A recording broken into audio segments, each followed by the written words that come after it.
Today we're going to talk about different kinds of kilns. Maybe you're new to pottery and looking at getting one. Which kind do you need to get? Stay tuned. Wayne Norris here. Welcome back to the channel. We're going to talk about kilns today. There's basically three types of kilns as far as heating your pottery or your ceramics. You have an electric kiln, you have gas kiln, and then you have a wood fire kiln. Now, which one that you use will depend on what techniques that you're going to use in firing.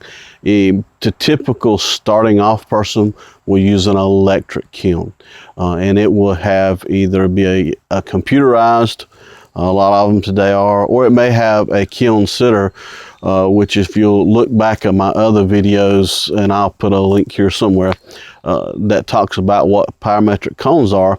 That kiln sitter will use a cone determined to get to your correct temperature. Depending on what kind of clay that you're using will also help determine what kind of kiln that you're using.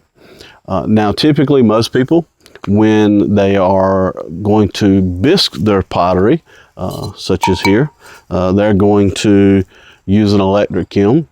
I don't. I use a gas kiln because I don't have an electric kiln.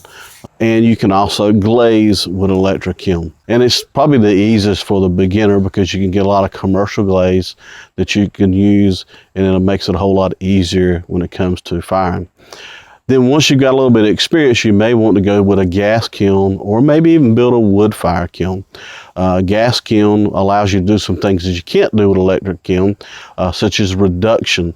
And with reduction, what happens is that you're creating a negative atmosphere in the kiln where there's no oxygen available. And so it pulls oxygen out of the pottery itself, which causes different types of colors and different things to happen in the kiln, which gives you some unique firing. A lot of times it can be unpredictable.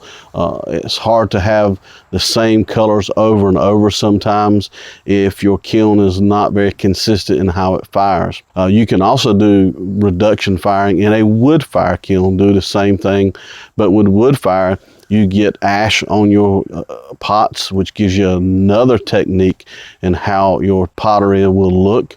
And so that's something that you may want to try out. Maybe you don't have a place to put a gas kiln or a wood kiln. Maybe you can find a local potter that's not too far from you that will let you put some pieces in their kiln.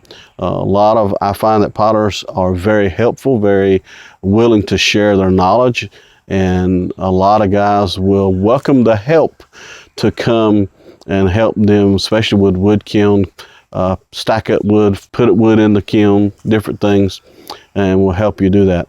Also with gas and wood, you can also do soda firing or salt firing, which is a different technique in how you fire the clay and gives you a different glaze technique. So you can do a combination of both as well. So it just gives you different outcomes and a lot of different things that you can do.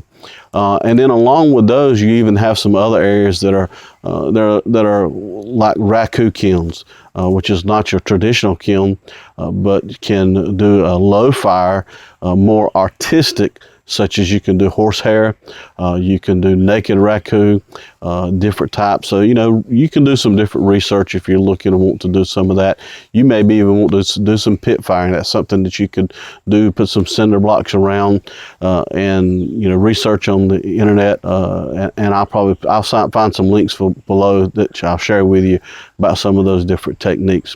So I hope this helps you about the different kilns, gives you a little basic information. I don't know it all, but I'll share what I do know. If something that I may not have shared that you think everyone would like, leave comments below.